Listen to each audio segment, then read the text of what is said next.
Hey y'all, what's up? What's up? Happy Friday, happy Friday. Hope you all having a great day. I myself having a good day. And Sunday and go back to work tomorrow. And I'm here doing a review, not review, another book audio lesson, not audio lesson, book audio session of 10,000 Hours with a Rich Menace. We almost close to the end, so we continue on where we left off. So if you have not catch up, my books, listening audio sessions is on my YouTube. It's different. It's like I did 5 other videos ready before this one. This is the 6th one. So catch up on them, listen to them. It's audio. I get my commentary after I'm listening to it. And that's that. After this, I will be watching the Traders finale in the reunion. So come join me there. But until then, hey, replay game. Appreciate you. Make sure you hit that like button. Subscribe to my channel if you're new. I really appreciate new subscribers. Please subscribe to my channel if you're new and enjoy the content and whatnot. The Married to Medicine, the Bell Collective, the Traders Review, all will be done next week. Yes, I was pushing it back, but hey, it is what it is. I got things done. Last week I did America Next Top Model documentary review. So go on my channel, look at that.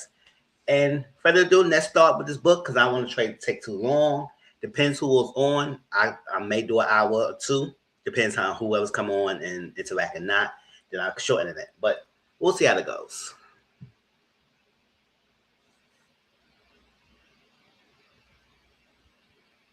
Never this. Feeling a woman rub your beard while humming softly. Wonder was like a melatonin, because half the time I didn't eat. 22. Stevie. I thought getting on the jet for the very first time to head to Italy for the very first time as well was enough.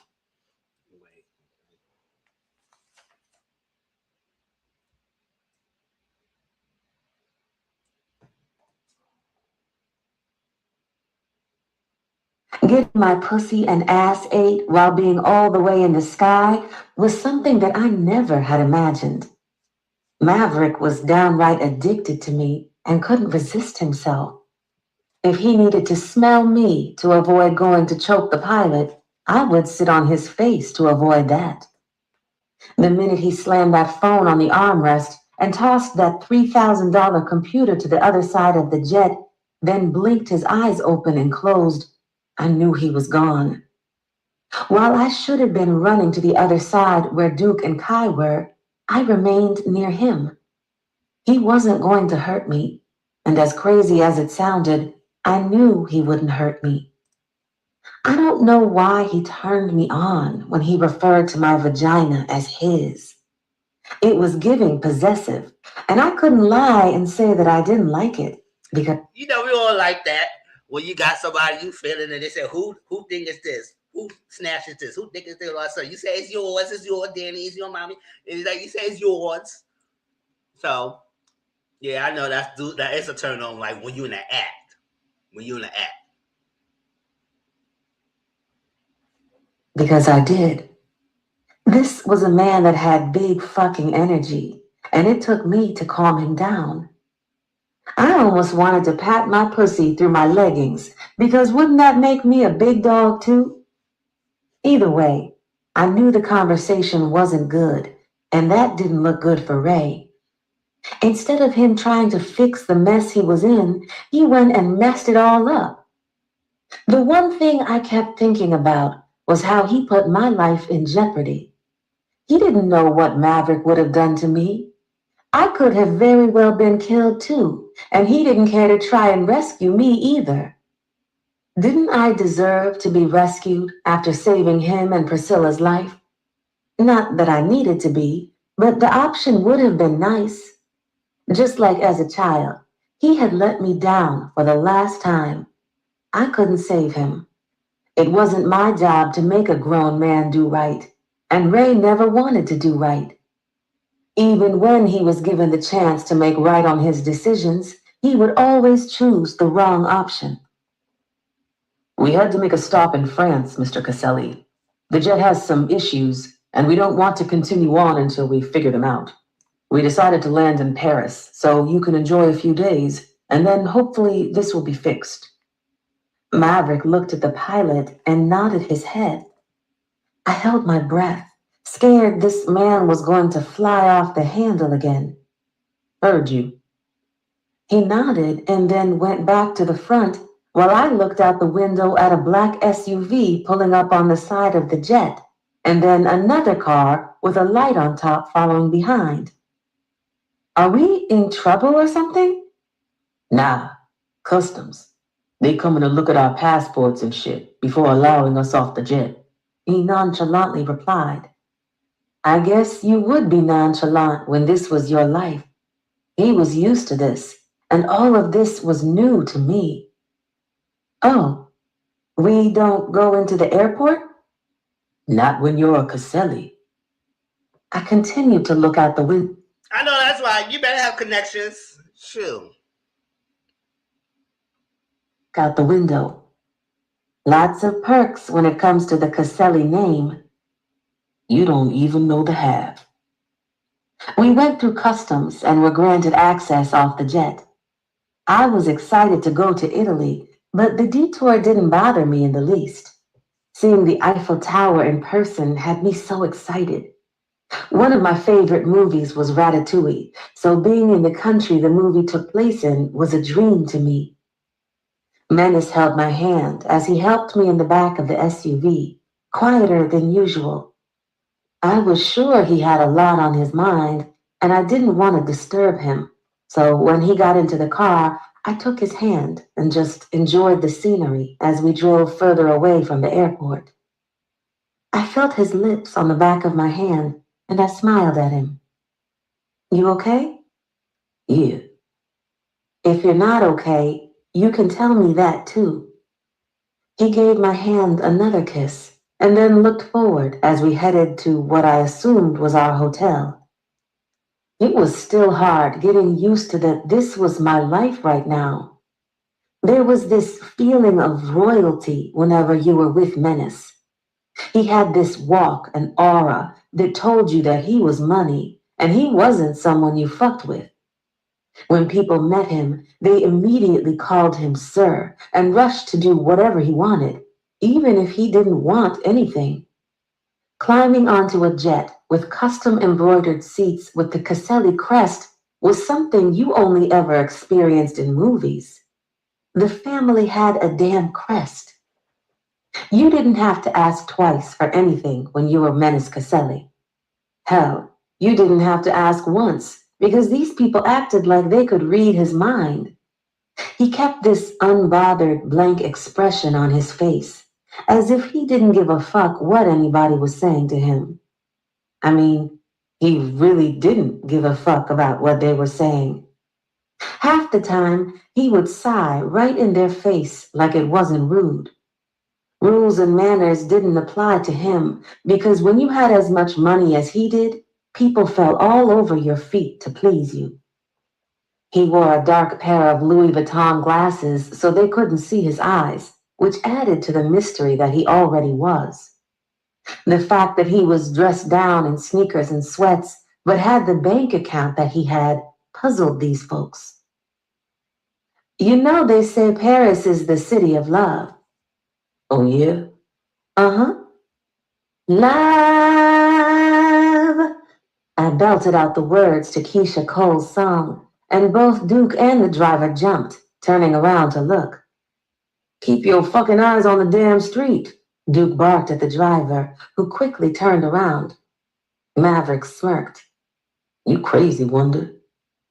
How about we warn a nigga before doing some shit like that? Duke chuckled as he shook his head.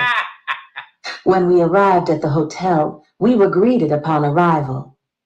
Wilshire, Paris was beautiful, and I couldn't wrap my head around the fact that I was actually in Paris. When I called Skylar earlier to tell her Maverick was taking me away, she was so excited for me. Me and Skylar were always happy for one another, no matter what was going on in our personal lives. When she was jet-setting around the world, I was happy for her. Even with me going through my own shit, I was excited that she was living her life. The girl was always on the go, so seeing her send pictures enjoying herself made me happy. I prayed that she got back to that again, and she could let down her guard and welcome love in again. I held on to Maverick as the manager greeted us at the hotel and then took us right up to our room through the back. Checking in at the main desk didn't exist when it came to Maverick. The main desk came up to our suite to check us in, while I watched him look around the room and inspect the room. I didn't know if I should scream or cry. The Eiffel Tower was right there in front of us. We had a view of it from all rooms in this suite. Mr. Caselli, we have you with us for 2 nights. That will be $36.50. $3,600 for this suite? That's amazing. The woman stared at me as if she wanted to ask me, "Oh, is you cool?" $36,000, wonder. Maverick replied and handed over. I said the same thing, 3,600. Okay, but she said 36,000. Oh hell, no, I would have faked. We're gone. Relax. I'm over. Dang, babe, my money I spending. Go ahead, boo, ball. Get the room. Over the credit card. She easily slid the card on her device. I need a cleaning staff up here now. Is it not to your liking, Mr. Caselli? Obviously not. I need to see them clean it in front of me. She finished checking us in and smiled. Very well, Mr. Caselli. I went out onto the terrace and took everything in. Quickly pulling my phone out, I FaceTimed Skylar. She answered and was chewing in the phone, and the background didn't look like our apartment.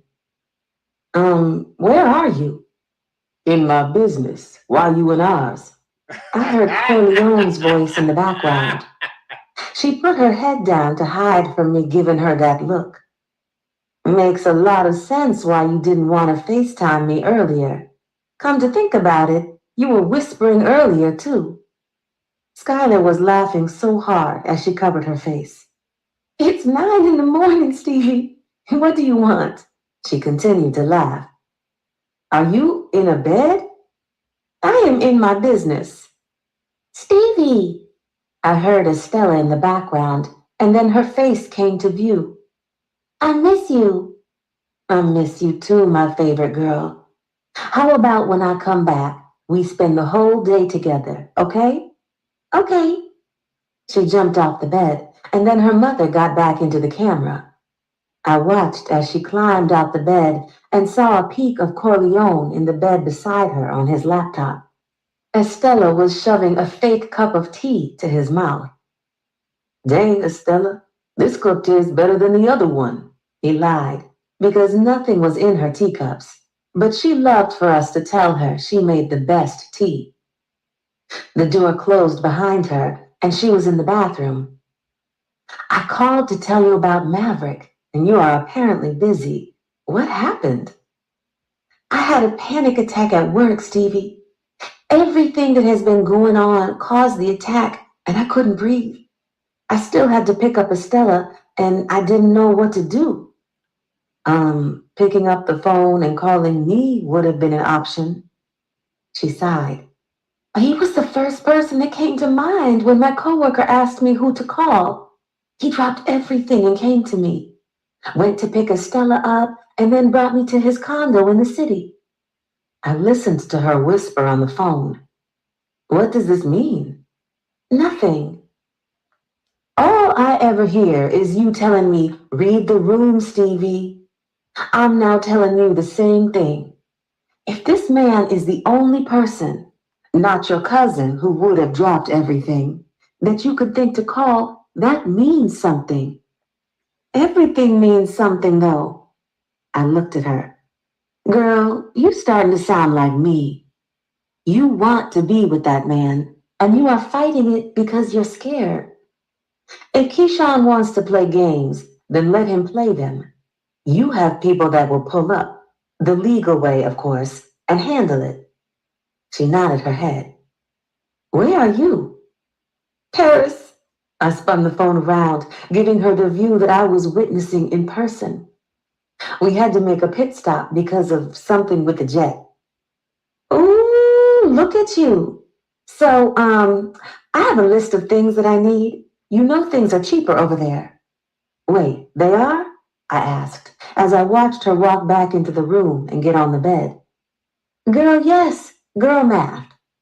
I will text you the list of things I want, and then let me know how much. Money in your account already, Corleone said. She playfully rolled her eyes. You know I have my own money, right? My money is you and Jeffy's money. Wish you stop playing and take the credit card I got you. How can anyone... Shoot, you had to tell me twice. I get it. As long as you don't think I'm paying you back.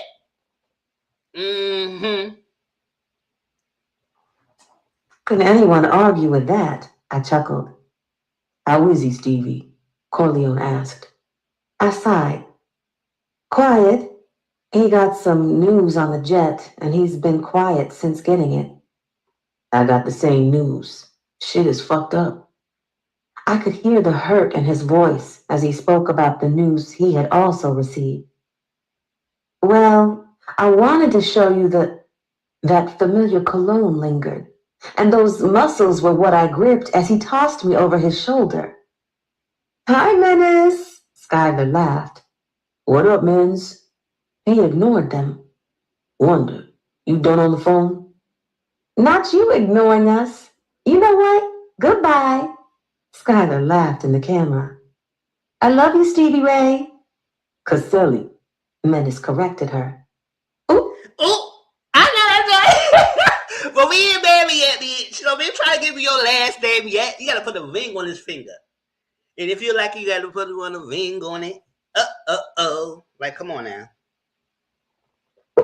I love you, Stevie Caselli. She corrected herself and smiled in the camera. Don't forget that we have those tickets for Zay's birthday party at that new club, she reminded me. We had bought those tickets months ago because snagging concert tickets was nearly impossible, and this was the next best thing. Oh, I forgot about those. Same. They sent a little reminder email letting everyone know it was still happening. I'll let you go.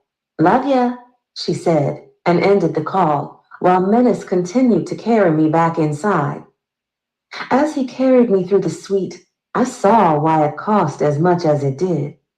It had 4 bedrooms, a terrace that spanned the entire suite, and this view alone was worth the price. We made it to the main bedroom, and he lowered me onto the ottoman in front of the bed. To know Maverick was to know that absolutely no outside clothes were allowed on the bed. 2 days in Paris. What are we going to get into? This all on you. I've been a bunch of times, so I want to do what you want. I gasped. Can we go to the Louvre, please? We can. I smiled, excited that I would be able to see the Mona Lisa in person. For years, I had been able to see pictures, never the real thing. Being in the same room would go in my mental bucket list that I kept. Do you want to talk about that phone call that you got? Rather discuss me eating your pussy again. Ooh. He said. Damn, Menace, you gotta stop going to this. You got to stop surprising me like that. It just gave me out. It just came out of nowhere sometimes with you. Dang. Sat down beside me and kissed me on the cheek, trying to change the conversation. Mavi. Wanda. I sucked my teeth, allowing the name to slide because I didn't want to switch the subject.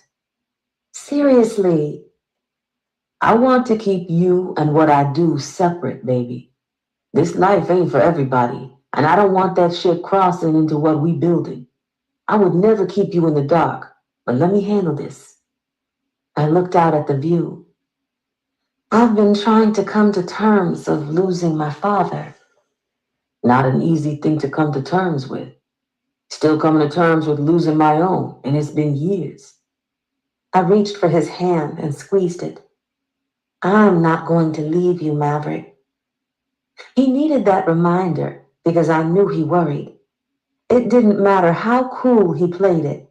He worried about if I would leave after he killed Ray. I was the child. It was never my responsibility to keep saving this man. All my life, I had wanted that fatherly love from him, something that told me that he loved his daughter, and I never got it. Everything took priority but fatherhood. My mom fought for me when I was younger, wanting me to have that fatherly bond. I learned a long time ago that it wasn't her fight, and it wasn't mine either. You had to want to be a parent. Nobody could make you be that. And when it came to wanting to be a parent, Ray didn't want that. You're not going to choose me over your pops, Wonder. I already did. Why? Because I am in love with you, Maverick. Ooh. I can't even think of leaving you, even though that was all I wanted to do when I first met you. The thought of you sitting in that house alone before you met me brings tears to my eyes. You are complicated, and some days I want to choke you because why can't you just fucking flush the toilet once? But those are the things that I love. You aren't weird, baby. You are unique. Different isn't a flaw, it's a feature. He kissed the back of my hand. Oh, blah, bellissima, girl. Damn, that was word. That was a word. Yes, girl. Oh, that was nice. I love you too, Stevie. I allowed him to pull me onto his lap and hugged him. I'm not that bad for a mail-ordered bride, huh? I watched as he shook his head. Why the fuck you always gotta say some wild shit? I rubbed his beard before kissing his cheek. Now, what are we going to get into today? A bath. I want to take one with you. I smiled. Can we order room service and eat in the tub?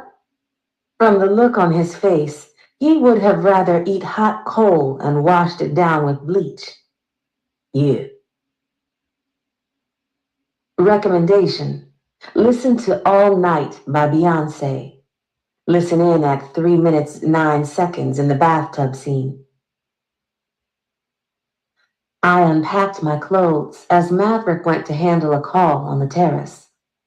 While he was out there, the housekeeper ran our bath. Our room was like a glass box.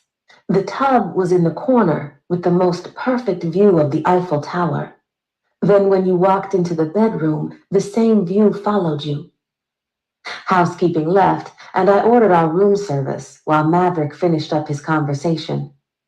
I was already in my robe, and he kissed me on his way into the bathroom. I cracked the terrace door in the bedroom to get that fresh breeze when we finished with our bath. Before going into the bathroom, room service came, so I let them in. Grabbing the bottle, the cigar, and my hamburger, I juggled all of that while going into the bathroom. Maverick was already in the tub when I entered the bathroom, and the lights were off, with candles illuminating the room. They sent my cigar? Yep. I handed it to him along with the lighter, and he wasted no time lighting it up and pulling on it until it became lit. Don't pop your eye out, Wonder. Trying not to. By the time I popped the champagne and ate a few fries, I slowly took my robe off. Maverick's full attention was on me. Your body is fucking beautiful, baby. Really? I smiled. Yeah, come in here. He held my hand while I climbed in and sank down below the bubbles. Even though the jet had problems, this is nice, right? Better with you, Stevie.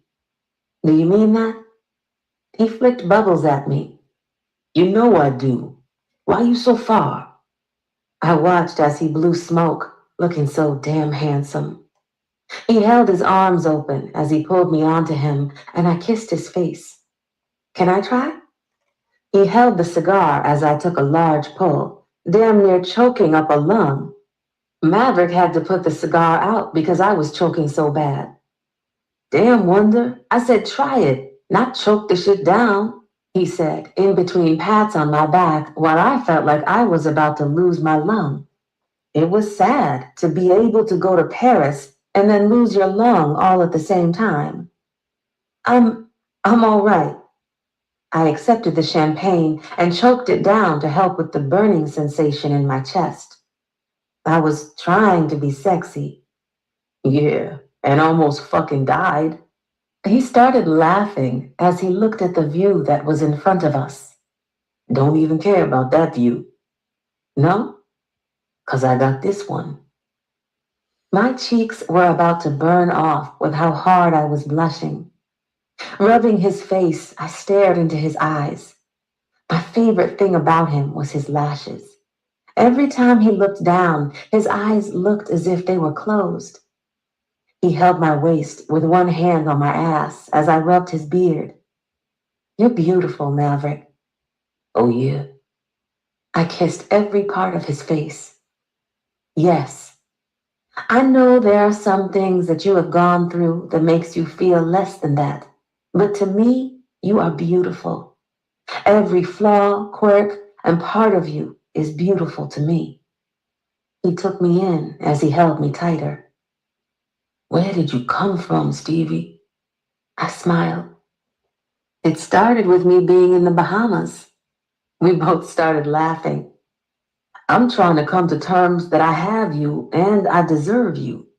That's not a you problem, it's a me problem. Want to know what I think? Always want to know what you think. He kissed my neck as I messed with his chain, while the flashing lights from the tower reflected off the glass and his face. Since my mother passed away, I always asked for a sign from her. I felt like I could never get a sign from her, anything telling me that I was on the right path and doing it right. He removed my hair from my face. Doing what right? Life. I want to say that I think you were the sign, Maverick. I mean, she could have been less dramatic, but I guess she had to make a grand gesture since she had been ignoring me. I never asked my parents for a sign. Never felt like I needed one. If your mom's made our paths cross, then I wish I could thank her in person. I snorted. This is going to sound dark as shit. Please don't judge me. Tell me. She made our paths cross, had me fall in love with you, and you are going to take Ray out. This is his karma. She wanted her baby girl to have protection, and I never got it from the one man that was supposed to protect me. He let out a deep, hearty laugh with his head tossed back. I know that's like, get that bitch. I don't care about him. F out of here. He wasn't no father then. He ain't no father now. That's some dark shit, Wonder. I'm saying, doesn't it seem like it though? Hell yeah. But she's right about one thing. And that is, her baby girl will always be protected, being Menace Caselli's wife. Niggas won't even think twice when it comes to you, Wonder. His weird wife. Fuck it. They already think I'm weird. He smirked, showing me his perfect white teeth. His smile was so beautiful, and I wished he did it more. Do you really love me, Mavi? Maverick softly kissed my lips. I do, Wanda. Okay. You love me? It was my turn to kiss his lips. I do, Mitchell. Okay. Looking away, I looked back into his eyes. I want to give you my virginity. His brow raised. Oh, yeah? I'm ready. How you know I'm ready? I snorted. You've done this before, plenty of times. Not with you, Stevie. He kissed my neck and wrapped his arms around me as I held on to him. This moment couldn't have been more perfect, and although I was a woman already, I was ready to become his woman and give him my most precious gift. 23. Menace. Recommendation. Listen to Forever by Damage. Since Wonder started sleeping in the bed with me, I couldn't remember what it felt like to sleep alone. When I went on that 2-day business trip, I tossed and turned all night wanting her next to me, wanting to lay on her as she rubbed my beard while I fell asleep. I had gone so long without affection from the opposite sex that this shit was better than sex. People confused affection with sex, and I had gotten plenty of sex through the years. Never this. Feeling a woman rub your beard while humming softly. Wonder was like a melatonin, because half the time I didn't need my scotch to put me to sleep. Soon as I climbed into the bed with her, she opened her legs, allowing me to get between them and lay on her. No words were ever exchanged because she was learning me. Her hands always found their way into my beard, and then she hummed the words to Fire and Desire, or Interference. I only knew the second one because she was humming so hard, I thought she was about to have a heart attack, and then she told me the song. Since Angelica, I closed my heart to ever allowing someone inside. I've had relationships throughout the years, and they never lasted. If you were not worthy, then you were replaceable. And half the time, those bitches were replaceable. I could find another one of them without even trying. Stevie wasn't. I couldn't go out there and find another her, because there was only one of her. There wasn't another woman that talked to herself and then answered herself. She always searched my eyes to see if I was right. Didn't matter what we were talking about. She would pause and search my eyes. At first, I didn't understand what she was doing until I caught myself doing the same thing when I looked into hers. I always wanted to know if she was all right, and I never gave a fuck what anybody was feeling. The whole purpose of the stop in Paris wasn't because the jet had problems. I was going to propose to Wonder. This shit started out on a rocky start, and because she didn't want a typical wedding, I wanted her to have a proposal she would always remember. A proposal that I had planned and didn't use Jeffy in anything. Even when she tried, I locked her ass out of my email, which nearly made her break out into hives. She didn't know when it was happening until I told her to get the jet fueled. Wonder didn't give a fuck about the money I could blow on her. It was my time that meant more to her than the gifts and the money. I loved her little weird ass, and I wanted to make her happy. As someone who could give a fuck about anybody's happiness, mine included, when it came to Stevie's happiness, I cared a whole fucking lot about hers. I loved to hear her laugh and see her smile. It was my favorite thing about her. Damn, I loved her little snort before she laughed more than anything. The thought of not having her with me drove me up the wall. Even now, I was laying on her and could feel her hand on me, and I was over here becoming angry at the thought of not having her with me. Lifting my head, I watched as she slept. Her hair was always everywhere. A few pieces were in her face as I slid between her legs and softly pecked her lips. After a few, her eyes fluttered, and a smile came across that face. Morning, Mavi. Her soft voice caressed my eardrums. I kissed her lips again as she roped her arms around my neck. Morning, Wonder. I'm gonna need you to leave me alone, 'cause this is my quiet hour. She yawned and then started to laugh. Wonder couldn't even keep quiet because she busted out laughing. You ain't gotta worry about that. I'm gonna be real quiet with what I'm gonna do to you. It was the sheepish grin that came across her face. Doing that? Uh-huh, I said as I sucked on her neck, and she held me tighter. You ready for that, baby? Yes. She kissed my shoulder. I lifted my head and searched her eyes, and she wanted this. It took nothing for me to pull her panties down and come out my briefs. I pulled her tank top from her body as she lay in my arms naked, her full breast staring at me as she looked up at me with those beautiful fucking eyes. I remember the first time that I saw her face, when that bag was removed from her face. Even then, never knowing anything other than her being Skylar's cousin, I was drawn to her.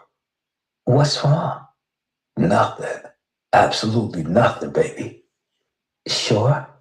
She was so pure, untouched. Nobody has had her. Only me. There wasn't another man on this planet that could say he touched my wife. It was like she was preserved for me. I was supposed to take her virginity and love her. Positive. You want me to take your virginity, Stevie? I need to hear you tell me, babe. She reached up and kissed my lips slowly. I want you to take my virginity, Mavi. Go slowly. I know that's right. Take my virginity. Now, Wide open with the sun crashing into the room because she wanted me to keep the shades open and the music playing through the night. Shit like that would have usually set me off, and with her it didn't matter. Yeah, I spent a little time trying to get to sleep, but I would do it again for wonder. She could ask me to kidnap the Pope, and I would be on my way to the Vatican with my shiesty mask ready to grab that old man. There were no bounds when it came to how far I would go for this woman. I kissed her neck, working my way down to her breast. Taking her nipple into my mouth, I rotated between both of them as she squirmed. My hand made its way down to her opening, feeling how wet she was for me. Her legs widened for me as I massaged her pussy before inserting a finger inside of her. She gasped when I added another finger. Maybe, she moaned. What up? Tell me something, Wonder. I want to feel you inside of me, maybe. You'll go slow. I kissed her lips, the slowest. You feel how wet you are for me, baby? Yes. Ain't nobody ever going to experience this, right? No, maybe. I sucked her lip. Stevie, I will kill a nigga for even looking your way. She stared me in the eyes. I know, maybe.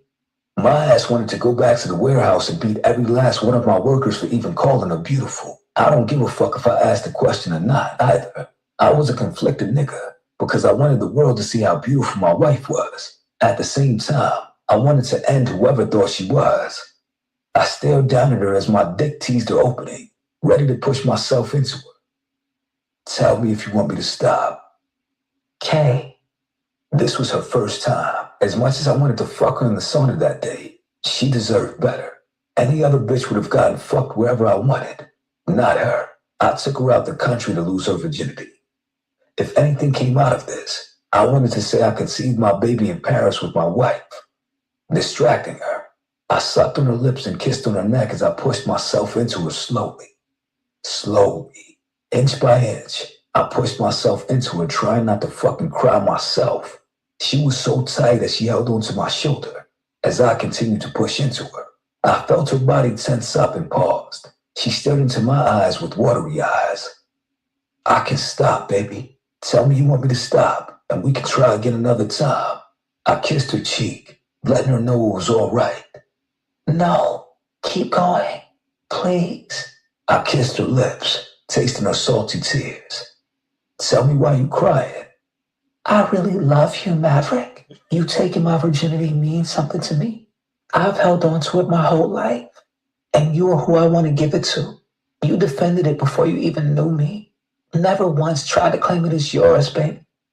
Mav, you protected me when you didn't have to. She reached up with both her hands and wiped my face. Fuck, Wonder. You got me crying in some pussy. I am not Is that good? Boom, boom, the tight, got the north at the cheek. Phone, take a picture, hey. Not any pussy, Mitchell. She screwed her face up. Kissing her lips, I said, Nah, you not. You're my wife. Ain't no other pussy out there like this one. She held onto my shoulders as I continued to push further into her. Her teeth bit down on my bottom lip as I slowly pulled out and pushed back inside of her while she maneuvered her body for me to fit. It was so tight that I was second guessing who the virgin was. I was about to nut already, and we hadn't even gotten anywhere. You gotta talk to me, baby. How'd that feel? It hurts a little, but not bad. It's gonna hurt before it feels good, okay? I kissed her neck as she squeezed my neck and allowed me to continue stretching her out. Relax your body. You too tense. The worst is over. I already popped that cherry. I roughly kissed her lips, and she reached up to kiss me again. This wasn't the time to break her back and have her screaming my name. She wanted this to happen, and I was honored that she wanted to give it to me. It was a fucking honor for a woman to want to give a man anything. That was the reason I got pissed when men thought they could take or do shit to women. Like their bodies belonged to them, and they had the... Exactly, right? Sure, you don't be surprised when you ask for it, they most likely give it to you. But no, people want to take, and I don't like that. To make decisions over them. Even homie that did what he did to Zoya. She thought you were worthy of having her in that way. and you went and betrayed her. When Priscilla offered my baby's virginity up on a platter to save her own life, it wasn't hers to fucking offer. Like she had the right to offer it out. Like Stevie's feelings didn't matter. I watched her father, and although he didn't know it was Stevie at first, he would have gotten on board too. She never had anyone to protect her since her mother passed, and I was stepping into that space for her. You are the most precious thing to me, Stevie Caselli. Removing that man's name from hers was the first order of business for me. She was always meant to be a Caselli, even before I had met her. I wasn't heavy into signs like she was, but I knew my parents centered me. They knew I needed her, and because they couldn't be here, they sent her in their place. You're so big, Maverick. She adjusted her body again. I rolled over on my back and put her on top of me. She held onto my chest as she lowered herself down onto me. You're gonna be taking this dick like a pro real soon, I gritted, feeling like she had my dick in a vice grip. Holding my chest, she moved slowly. I'm not ready to ride it, baby. I kissed her hands as I rubbed her breast and then held her waist. I'm on your side, Wonder. You can go as slow as you need to. Like that. Yeah, control your pace. Let you be in control. Like this. Nice and slow. Unclench your shoulders and get out your head. She followed my advice and slowly started riding my dick. Her breast slowly bounced up and down as she stared down at me to see if she was doing it right. I continued to hold her waist and directed her on how to ride. The pain she felt was slowly fading, and she was starting to feel good. Her curly hair was all over her head as her breast slapped against her chest, and her nails dug into my chest the more she moved. Fuck, yeah, look at you fucking in front of the tower. You look so fucking sexy, Wonder. I do. Fuck. I slapped her ass and she moaned. You like that shit? Uh-huh. She leaned down and started sucking on my lips before I slipped my tongue into her mouth. Holding her hips, I slammed her down onto my dick while we continued to suck on each other's tongues. Shit, Wonder. Pussy's so fucking good. Shit. Fuck. I gripped her ass and slammed her down each time, and she moaned out. Her curls tickled my nose as she continued to kiss on my neck while I finished the job for her.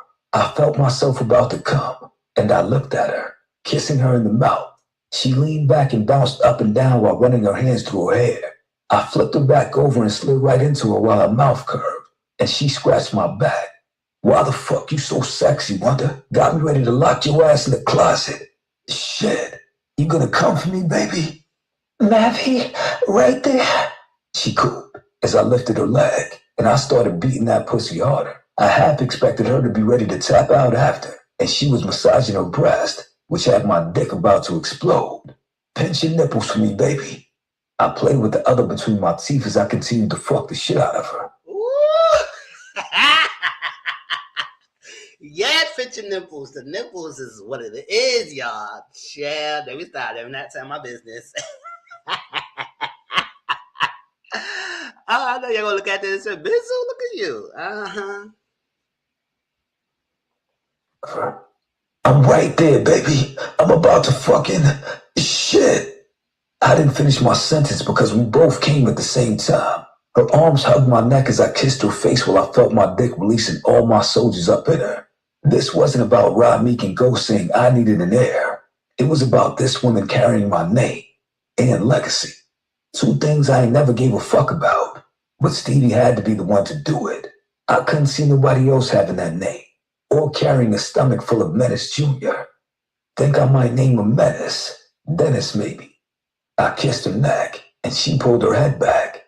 Mitchell, you are really crazy. Why would you ever tell me you want to lock me in a closet and then name our kid Dennis the Menace?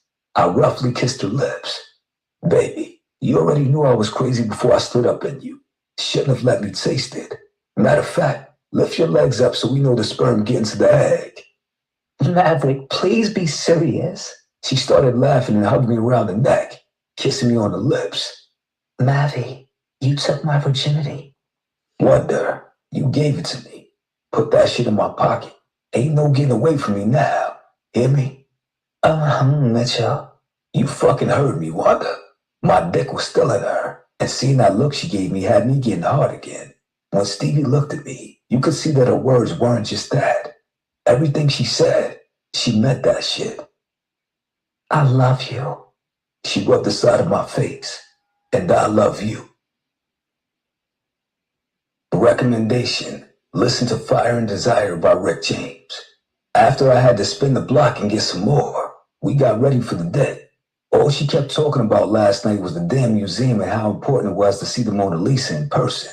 The funny-looking bitch wasn't even that fire for people to be coming all over the world to see it. Since I wanted to do anything that Wonder wanted, I made some calls and was able to shut down the Louvre for the day.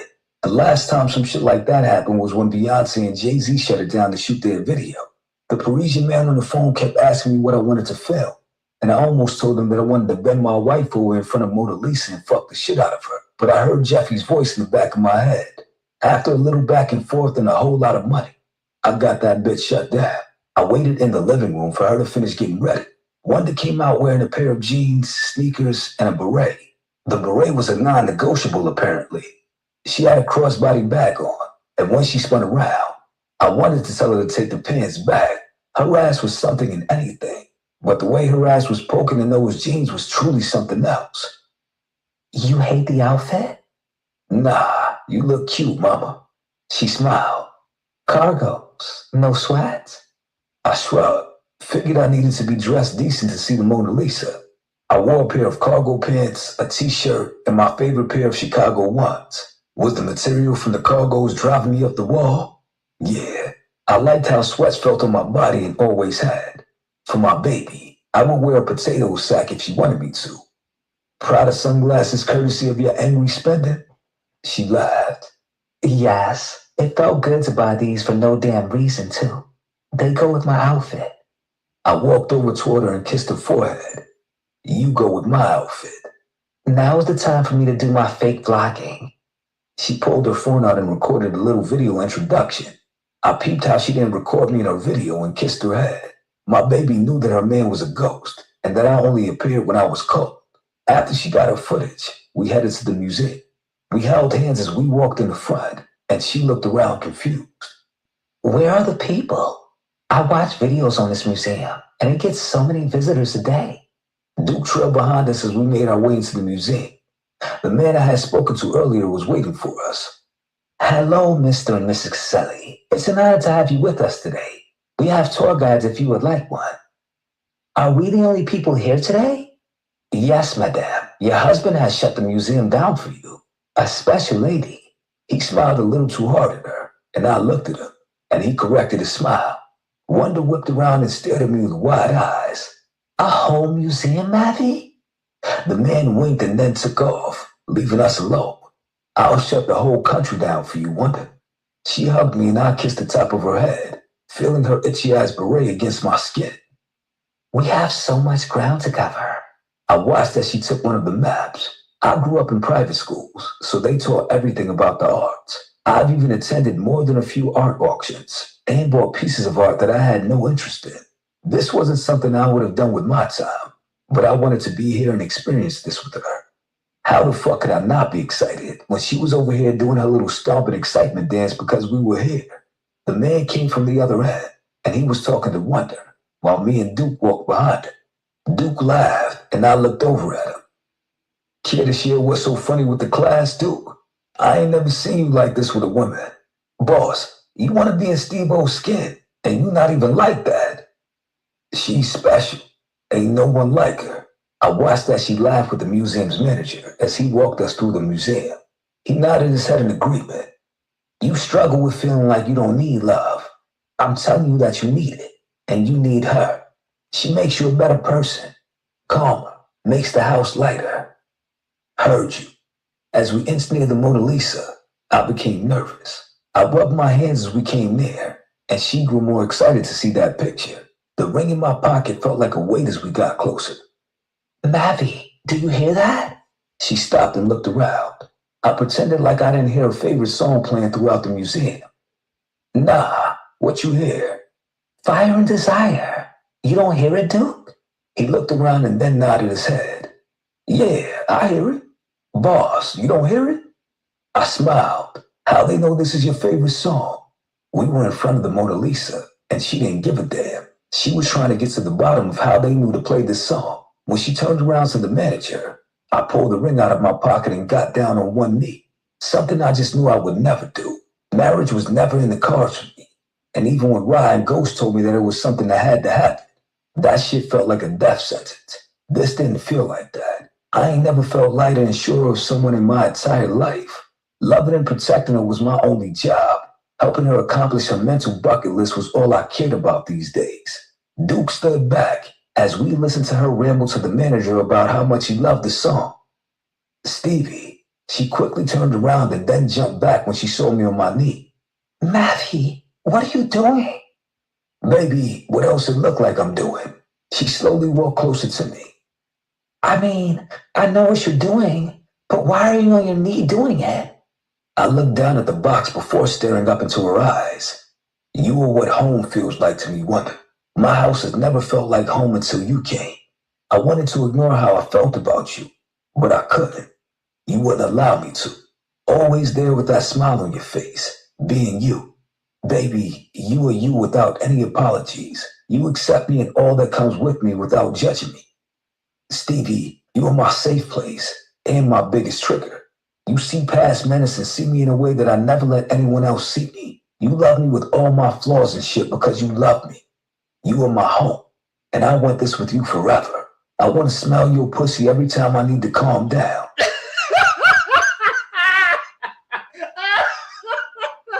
Why you gotta throw that in there in your proposal? Damn, man. Oh my God. He is a trip. He is a trip, man. I want to eat that shit right now, too. This fucking man. I heard Duke laugh behind me while the director looked mortified by my choice of words. I want to hear you hum me to sleep while rubbing my beard every night. You got me fucked up. I can't even sleep without you next to me now. This started out one way, but I wanted to end another way. Stevie, will you spend forever with me? Never leave me? Her face was soaked as she stood there, kneeling down in front of me. Maverick Kojak Caselli, she started. I pulled away from her quickly. Why the fuck do you keep making up names, Wanda? That ain't even my middle name. Maverick Kojak Caselli. Y'all just giving each other names. That is so funny.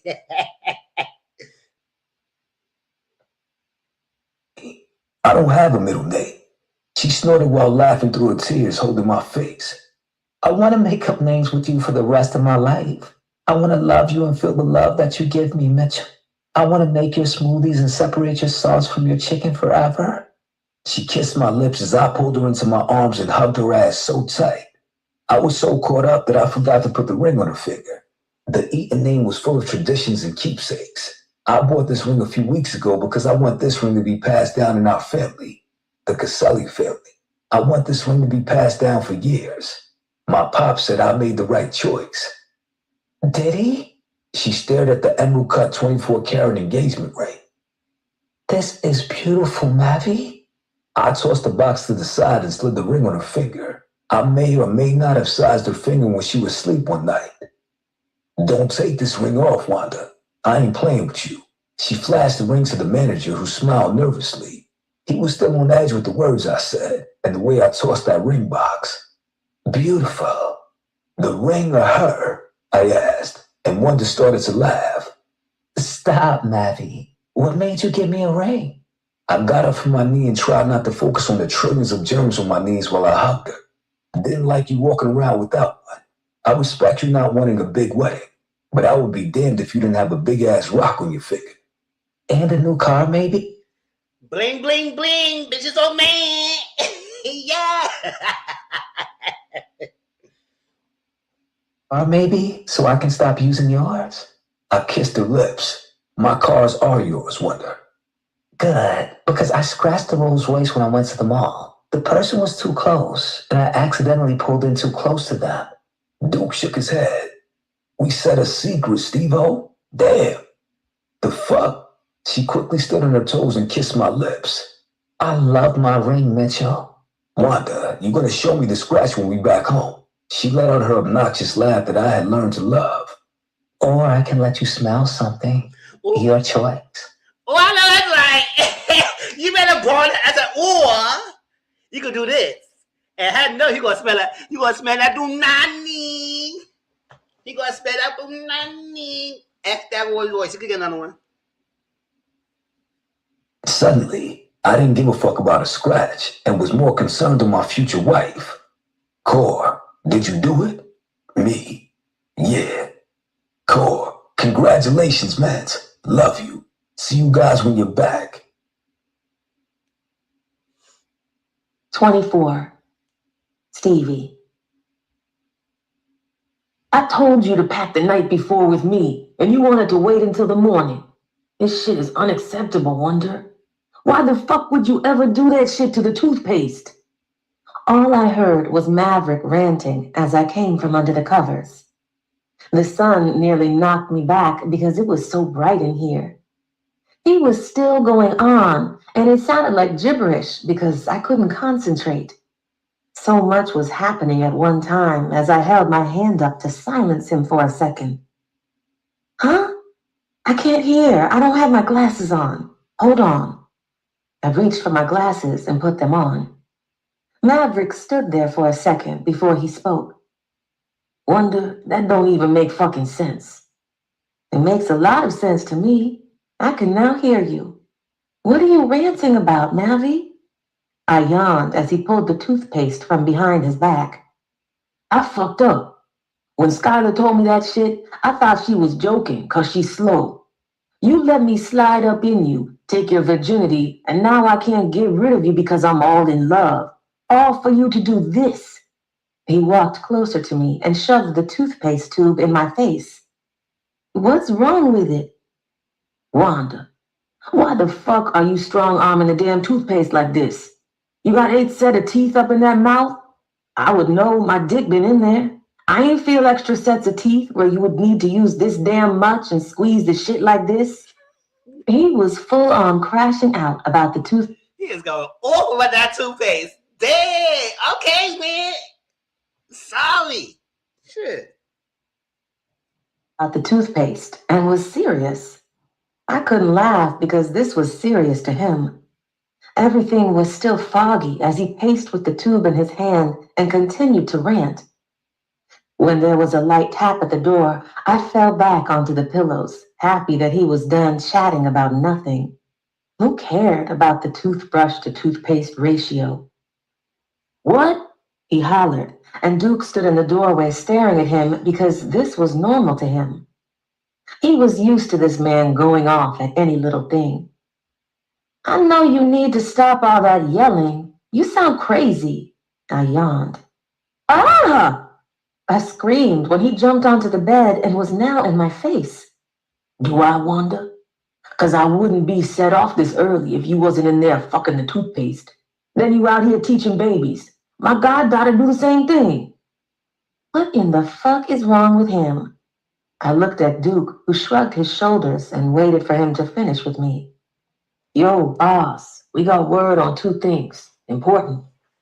Maverick stared in my face, kissing me on the lips before climbing out the bed. You lucky I love you, Wonder. I could say the same. I yawned as I turned over and he left the room with Duke. Snatching my glasses off, I got comfortable again until I heard my future husband's voice rattle off the damn walls with how loud he was. Glass being broke followed as I leaned back up in the bed. Duke, if I get to that fucking jet and we not ready for takeoff, I'm fucking choking the pilot. On my dead mama. He stormed back into the room, slamming the door behind him, pacing in front of me. All he had to do was look at me, and I pulled the blankets from me as he climbed into the bed between my legs. Like I was his personal drug, he kissed the inside of my thighs as he nudged his nose in between my legs and inhaled, while I rubbed his head. Wanna talk about it, Mavi? Nigga killed one of the case house girls. He fucking killed Tiana. He continued to kiss the inside of my thigh and smell me. Everything inside this suite screamed expensive, so knowing that he was out there tossing things, if this is what he needed to calm down, then I was going to calm his ass down. No Amalfi Coast? He looked up into my eyes. I'm going to make it up to you. It's okay. Your girls are important. Was it my father? His look gave me my answer as I rubbed his head and leaned my head back. Ray was making more of a mess than anything. It was hard to feel bad and not want him dead when he was going around causing destruction for everyone. Then we go home. He kissed my thigh and looked up at me. We go home. I rubbed his head as he continued to kiss between my legs and quiet his thoughts. As much as I was looking forward to going to Italy, I knew he had business to handle, and that came first. Whenever we did go, I wanted his focus to be on just the two of us, nothing else. I almost felt bad for him as he trained hard listening to this same song on a loop. Taking a break from kicking the shit out of the little training device, he nodded his head to the song while he caught his breath. He did this every morning, never skipped a morning. I was slowly learning Menace, and I noticed he became more obsessive with things whenever he had a lot going on, and lately there had been a lot of things going on. His hands were constantly rubbing together, and he screamed on Lupita because she didn't have his smoothies ready at 3 a.m. Menace was out in full force, and I wanted whatever that was going on to be done so he could calm down. I watched him pop his medicine in the morning, and not even that helped. He had been down here since early this morning. I'm not sure he even went to bed last night and probably came straight in here to work out. I held a cup of coffee in my hand as I came in from my studio this morning, so I heard the familiar tune and found myself humming to it while I stood in the entrance of the massive, state-of-the-art gym. My $10 gym membership didn't have none of the equipment that he had. Maverick lived his life on a loop. Nothing changed. His home was the same exact way. His staff knew how he liked everything. There were no surprises in his life, and whenever there was hell to be paid. I think I had been the only change in his life. Morning, Wonder. He saw me before I could make my presence known. I was in the process of putting all the things I had bought when I went on my angry shopping spree away, and I fell asleep in my room. Menace hadn't gotten home by the time I woke up to pee, so I changed my clothes and climbed back into the bed. I also wanted to give him some space, too. Good morning. Is it quiet hour? I whispered. Why are you whispering? Answer the question first. Nah. I took a seat on one of the bikes and looked at him. How are you this morning? He turned, his chest glistening with sweat and tiredness in his eyes, which proved my theory that he hadn't slept. Didn't sleep last night, so came downstairs to work out. Why? He walked over toward me, took the coffee out of my hand to sit on the stand near the bike, and picked me up. What are you doing? I giggled as he held me in his arms, staring into my eyes. You know why I didn't sleep good. I do? I scanned my brain to figure out why he wouldn't be having a good night's sleep. I know you showered and probably counted your steps to the bed. 14. Actually, it's 29, I countered. You're shorter than me. I take bigger steps. He continued to hold me up as I smiled at him. You wasn't in my bed. Why? Was giving you space, Maverick. I don't want to be overcrowding your space like I did before. See? I'm being mindful. Skylar says I don't read the room sometimes, and I'm trying to do that with you, but I don't know where I fit. I wanted to sleep in his room and be there when he came in. However, I was scared to do it. What if he came home and was pissed that I was in his space? After the way he blew up on me for ruining his quiet hour, I was learning my place when it came to sharing his space. At the end of the day, this was his home. He had curated every corner of this massive home to how he wanted it. Every part of this house reflected him, and it was his comfort. I was trying to figure out how I fit into this home and into his world without being annoying to him. You fit here. He lowered me until my ass touched his dick, and then he lifted me up again. In my bed, Wonder. Did I complain about you being in my space? Dog, I'm not trying to get to that point. I don't know if you know this or not, but Mitchell, your ass be tripping. Wanda, your ass be talking. See? He laughed and carried me out of the gym, across the hall where the sauna was. I don't want you to question where you fit in my life, Wanda. I told you where I want you. So let me come home and you not in that bed again, we gonna have a problem. I smiled. Okay. He kissed. Okay, I got it. Lesson learned. I heard you. Period. Make sure you're in that bed every time. He kissed me on the lips and closed the sauna behind us. Remember when you wanted to fuck me in here? I never said that. All I asked was a simple question, and you answered it. I looked away, and he pulled my face back to face him. Lowering me down, I could feel his dick fighting to get out his shorts. There was no other way that I could have imagined losing my virginity. Since I was a teen, I had sat back and envisioned what it would be like losing it to someone. Would there be flowers and a bunch of music while we stared into each other's eyes and promised forever to one another? I remember my mom found my journal, and I had journaled exactly how it would happen with Tony. I just knew he would be the man that would take my virginity, that I would be staring into his eyes while I gave him my most precious gift. Instead, it was Maverick who took it, and I had no regrets. He was so gentle, soft, and reassuring as he took something that I had been holding on to. As he pushed himself inside of me, removing the last of my innocence, the Eiffel Tower was right behind him. How many women can say they lost their virginity in front of the Eiffel Tower in Paris? Not too many, and Maverick did that for me. It was just as important to him as it was for me. Then the proposal.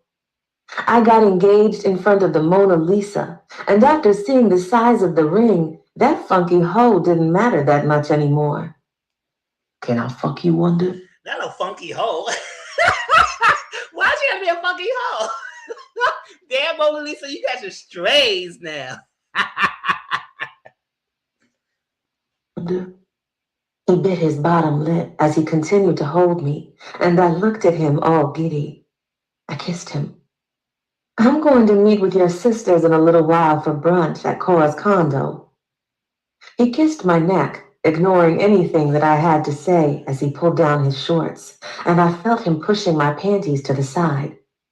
Maverick sat down on the bench and looked at me while he slowly placed me on his dick, and I held on to his shoulders, softly moaning.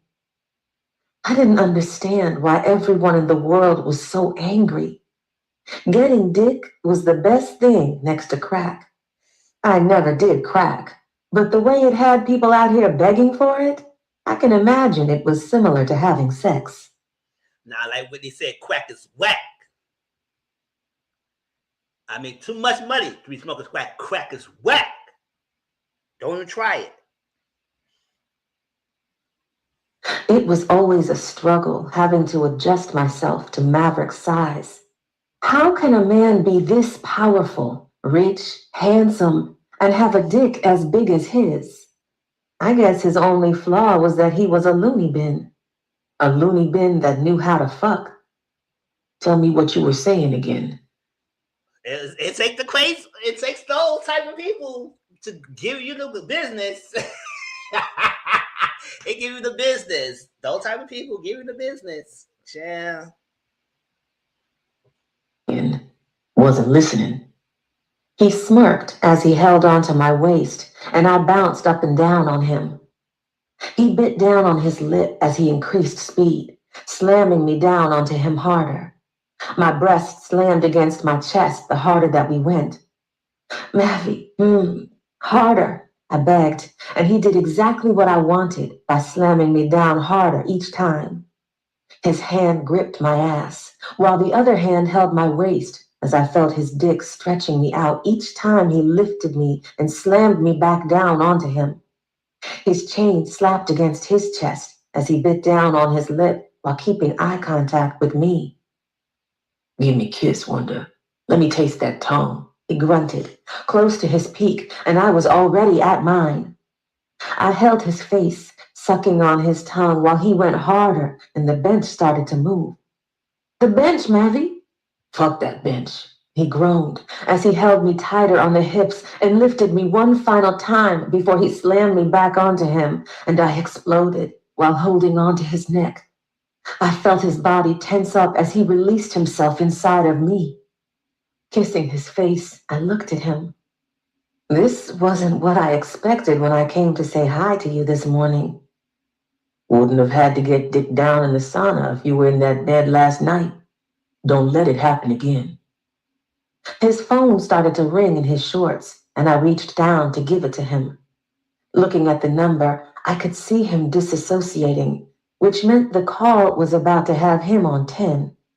I tried to move, and he kept me in place while he kissed my neck and answered the call. I'm inside my fucking wife, and you calling me, so this shit better be fucking... Damn! Damn, do I need to let him know my business? Damn, why I want him to know what you're doing to me? Ooh, Menace.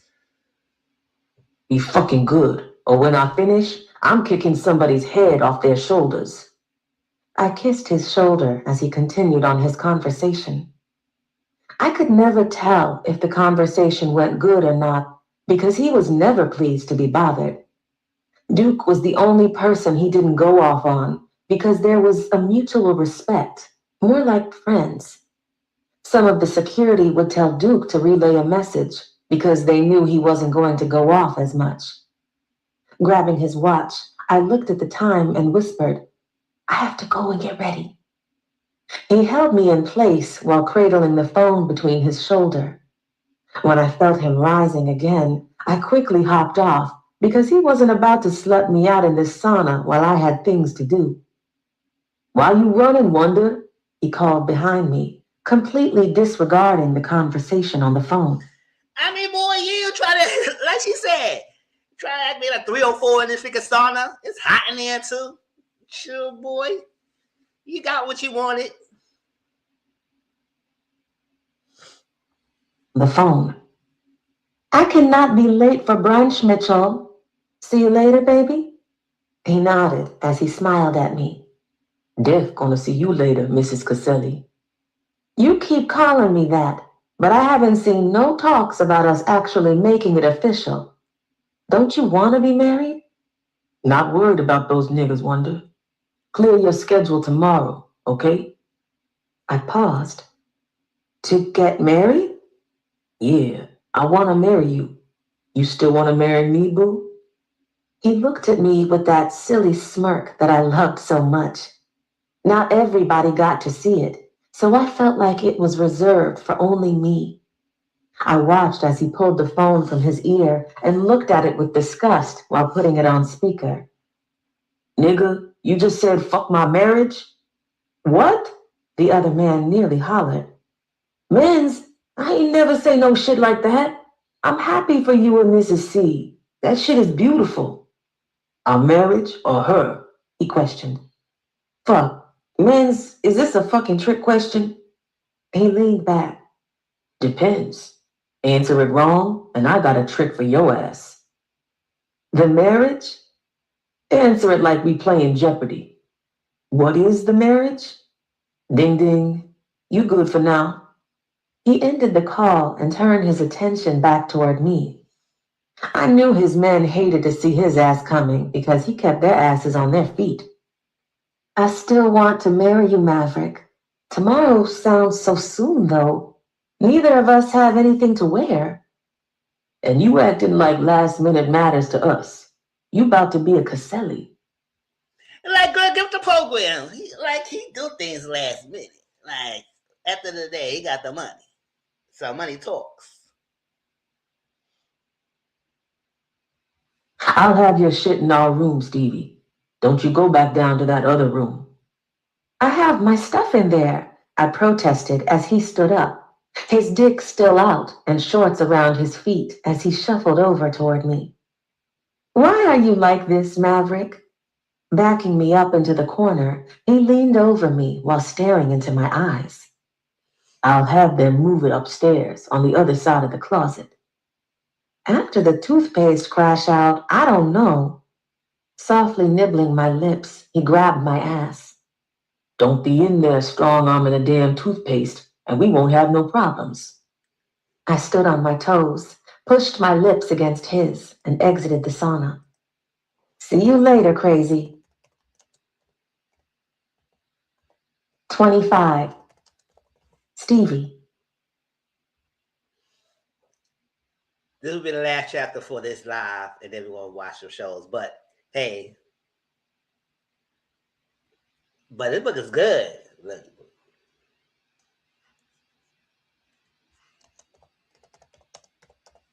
Hope you feel better.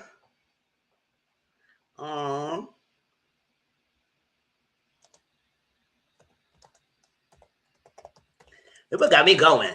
But that Menace is something else. He is something. He is something else. But the story is down to the wire. It's almost finished. So we almost finished. We almost there. He proposed and everything going on. He proposed. Say the wildest thing, but he proposed and everything, and it was cute in front of the Mona Lisa. Figure bought up the whole museum. It was so nice. She broke her virginity. So no. Oh, yes, he did, girl. You heard it. His dick was out. Not the dick, his dick was out. He got the big one. Who dick was out. Yes.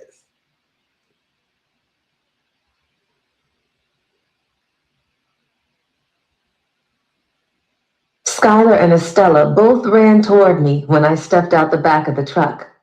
Duke held the door open for me, and I jumped out running toward them. We all hugged and spun around in a circle while saying how much we missed each other. Cora had invited Skylar to brunch, and since Estella was out of school today, she brought her along. I was so excited to see my cousin that I forgot to show her my ring and tell her everything. Wait, look! He proposed to me. Skylar smiled. I know, he told me. I gasped. No. Yes. No. Yes. No. Stevie, I am not about to do this with you. Yeah, why you keep saying no, girl? Girl, he told me already. Calm down. It is what it is. She laughed as she took in the ring. Ooh, this ring has to be at least $1 million or more. I see why he got you in that damn tank and with Duke. We walked into Cora's building, and they granted us access up to her floor. He asked me in front of the Mona Lisa, shut the whole museum down for the day. Estella was pulling on her bag, so she quickly grabbed her tablet so she could get on the elevator and keep quiet. The whole museum? You've always wanted to go there, too. Did you get your selfie with Mona? Girl, no. I said fuck Mona when I saw him on his knee. I know that's right. Mona Lisa got estranged. They said, I don't care about a fucking hoe anymore. And now, also Mona. I got proposed to. He got down his knees on that floor. And you know, he don't like germs. His knee? Now, I know Mona said, what I been in for? I'm up here minding my business, being a monumental figure. And you're up here freaking cursing me out. Skylar nearly screamed in the elevator. Everyone knew that Maverick was a germaphobe, so seeing him down on one knee in a public place was more romantic than the actual engagement. I looked around the elevator like it was more than just us three in it. He took it, Skylar. She gasped.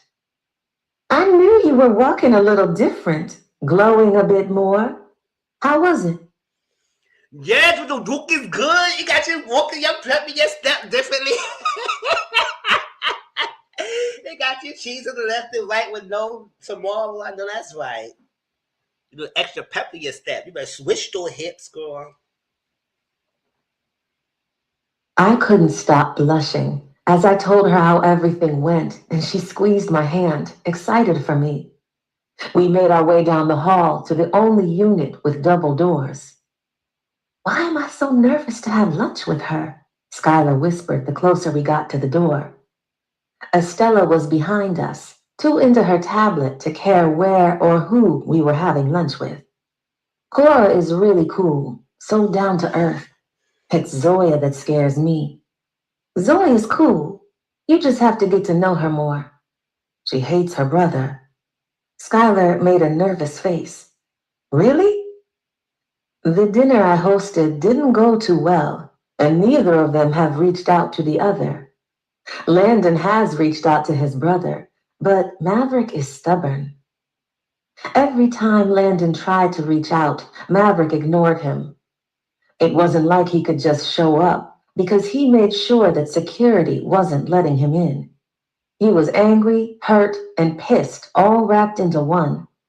For years, he carried the brunt of doing what he did to his brother's best friend, so Landon didn't have to carry it.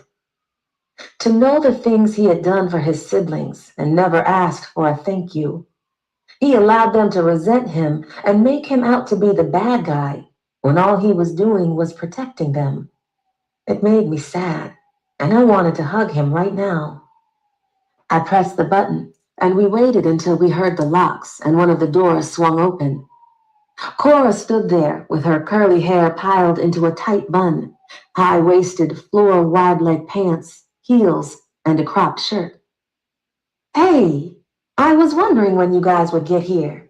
I'm Cora, Menace's sister, and yes, I am normal, most of the time. She laughed as she hugged Skylar. Who is this beauty here? She kneeled down until she was face to face with Estella. Stelly, Estella replied, and she pinched her cheeks, too smitten with her. Me and Skylar smiled at Cora, taking her in. You are the most beautiful doll I have ever seen. Do you like candy, Stelly? Estella's eyes widened as she shook her head. Yes. Cora stood up and held her hand out. Estella held her hand as she welcomed us into her condo, which was beautiful. It was full of black art and contemporary furniture. It was massive and cozy all at the same time, with huge floor-to-ceiling windows that showed the entire city. How she ever got anything done was beyond me, because the view was enough to keep me stuck all day. Her heels clicked on the bamboo wooden floors as she showed us around and pointed out certain pieces to me.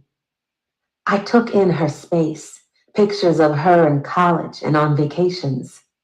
There were a few pictures of her in different countries with a white man. He was pretty consistent all throughout her home with the different pictures of him. Cora's home was night and day to her brother's home.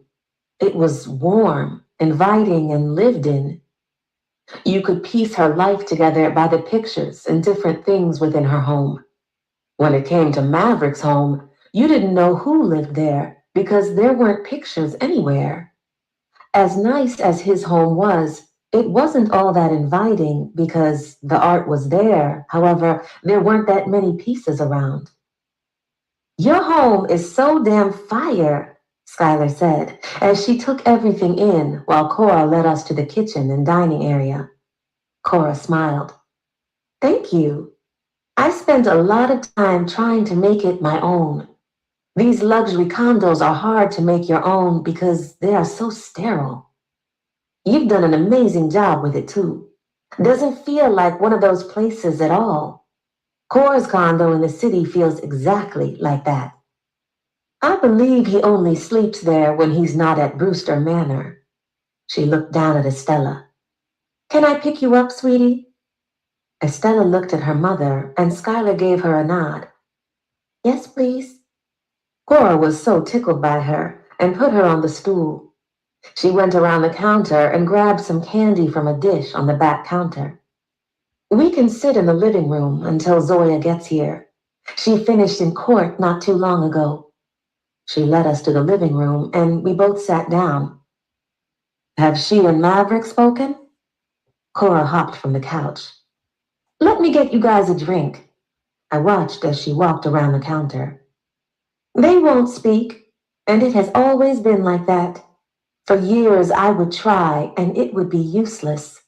Neither of them think they are wrong, and both go at it every time. Do you think she would come to our ceremony? Cora looked at me, shocked. Ceremony? What happened to the wedding? I sighed. I don't want a big, drawn-out wedding. My mom is no longer living, and I always imagined her being there to see me get married. Doesn't feel right. Skylar rubbed my leg. That doesn't mean you shouldn't have the wedding of your dreams, Stevie. Yes, I agree. My mom isn't here either, but I want to walk down the aisle to my forever one day. Right now, the pickings are slim, and every man is always intimidated when he finds out what I do. As your sister-in-law, I will be there to hold your dress and do whatever you need. For me, I don't want to have a huge wedding with people I don't know. I can respect your decision. When are you both thinking about doing it? I looked down at my shoe. Your brother said tomorrow. Tomorrow? Cora nearly hollered. Look, I just found out today too. She smiled. And you want to marry my brother? I know that this was a deal between the two of you. For Mav, this isn't a deal anymore. That man is in love with you. Might be obsessed, so I would be careful marrying his nutty ass. Baby, it takes a special someone to be with a man like Menace. You know he called me slow. You are acting a bit slow, Skylar, I snorted. Whatever. Worry about stealing grapes while your man is counting them. Both she and Cora fell out laughing when the door chimed. I'm going to need both of you to calm it down on Maverick. I gave them both the stink eye while Cora went to get the door. Skylar finished her drink. Are you really ready to be his wife? Is anyone ever ready to be a wife or a mother? No, but you kind of have to get ready or know that you are. Marriage isn't some game, Stevie. Skylar, I know that. Has any of this ever been a game to me? I'm not a virgin anymore, so you can't tell me what to do like I don't have experience. Just because you ride and dick... That's what I'm saying. Just because you just lost your virginity, don't act like you big and grown now, Gua. Because you haven't been like that for a while. Shit, don't be feeling yourself. I mean, you know everything, Stevie. We both had a brief stare down before we laughed, and she fell into me. This feels right. Maverick needs me, and I need him too. Sky, I promise I wouldn't do this if I didn't feel good about it. She held her hand out. That is all I needed to hear. If this is what you want to do, then I'm going to be right there behind you. Zoya rounded the corner with her work bag.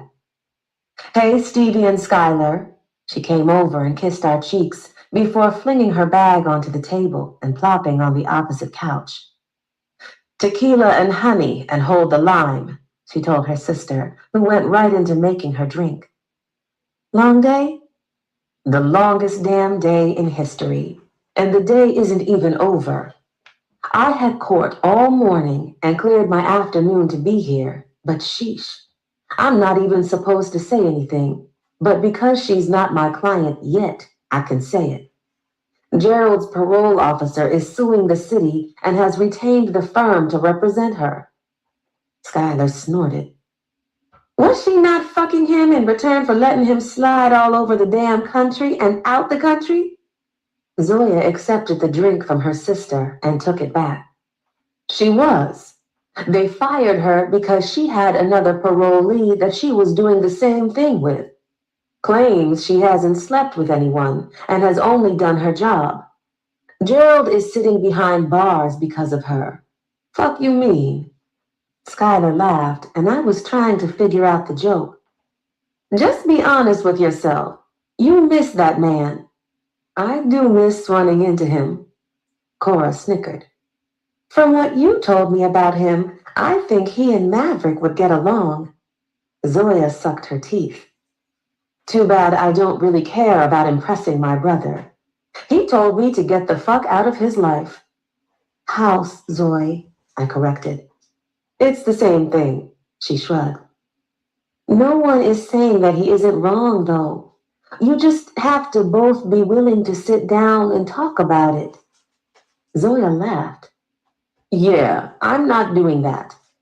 I love you for him because I haven't seen that side of him, ever.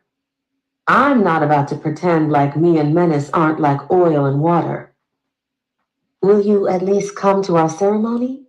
It would mean a lot to him if you were there. I gave up the argument of wanting them both to fix things.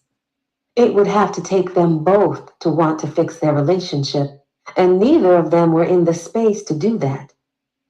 He never invited me. She's inviting you, Skylar added. Zoe, we have to be there for him. Maverick has always been there for us, no matter how he has felt. You told him that you wished he would die, and he showed up to your law school graduation with flowers and a brand new car for you. He's not always right, and he doesn't show us his feelings, but he does love us. And you kiss his ass because you are his favorite. Cora leaned forward and pointed her freshly manicured nail at her younger sister. No, I stick up for him because I know shit you have no idea about. I know the sacrifices that man has made and the trauma he has been through. Is he always right? No. But he fucking has come through for us when the rest of those Eatons could give a fuck about us. I remember when Mommy and Daddy died. You don't remember much, or maybe you don't care to, but I remember. You are always complaining about him changing our names without our permission, but don't know shit about his reasons. Neither you nor Landon know shit, but always got your fucking lips poked out. That confidence and big fucking personality you have is because that man showed you how to show up and never look weak to people. I sniffled, and everyone, including Estella, turned to look at me. You not being yelled at? The hell are you crying about? I just really love you. Listen, she emotional bitch. She empathetic. She empathetically. Listen, she felt that. She felt that. She said, girl, I got you. I understand. Stevie is something else. Oh, that's so funny. Really love that man. I'm sorry. I wiped my tears. And he took my virginity. Stevie, Skylar shoved me. What? We're all friends here, right? Zoya and Cora both looked at me and laughed. Oh, wow. You were really sent special for Menace. Usually, I wouldn't want to hear this because it's my brother. But yeah, go ahead and cry for your man. Cora smiled. Skylar held her shirt over her face, laughing. Stevie, I can promise you they didn't need to know that their brother took your virginity. In Paris, by the way. Right, girl? Calm down. We know you got the duke. Like, come on, girl. Come on. Damn, she said everybody in the motherfucker. Even the sisters. They need to know all that.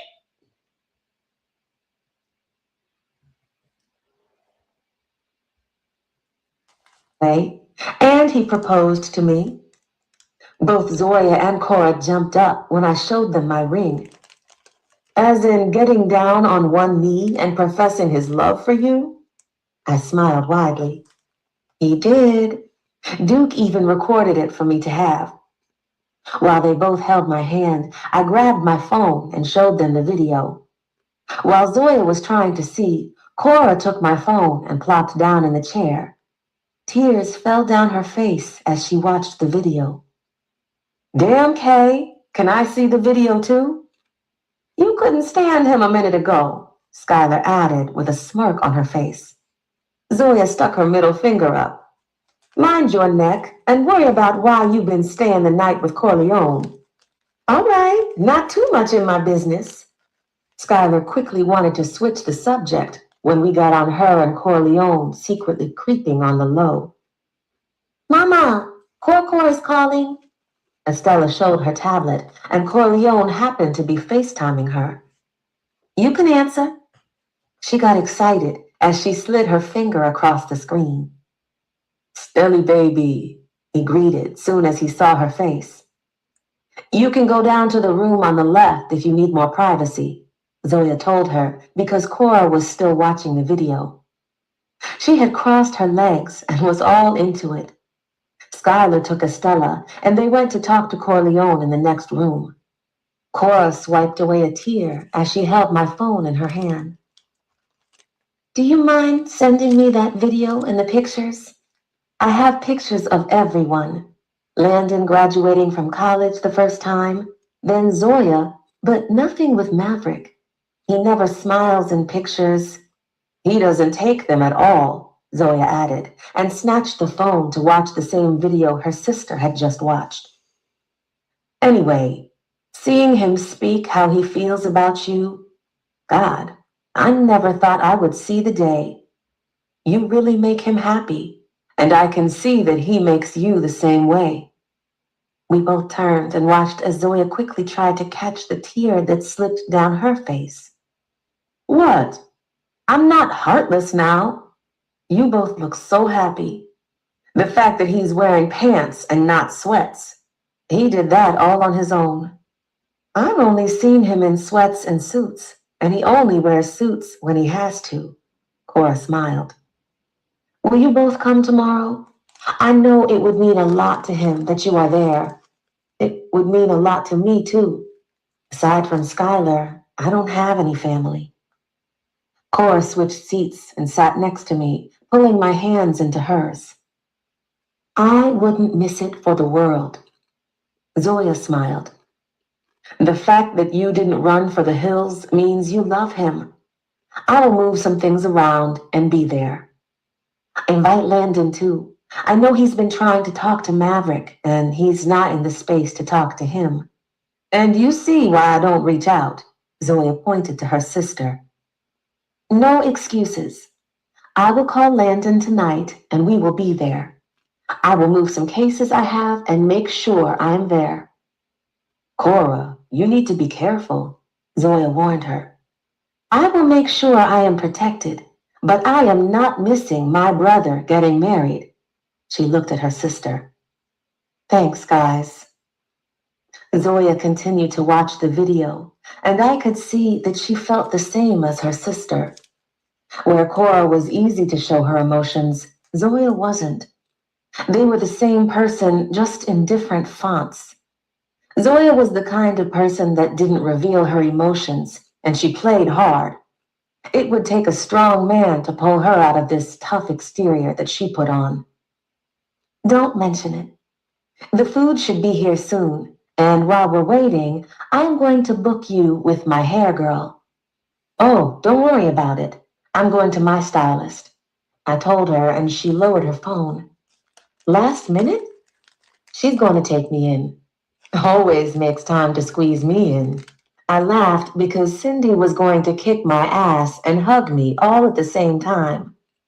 Well, all right. I wanted to host Thanksgiving this year, and I would like to do something away. It's always me, Skylar, and Estella, so I would like for us to do something. When is the last time you spent the holidays with Maverick? Zoya snorted. Not since I went away for college. I'm ashamed to admit it has been a long time. I sighed.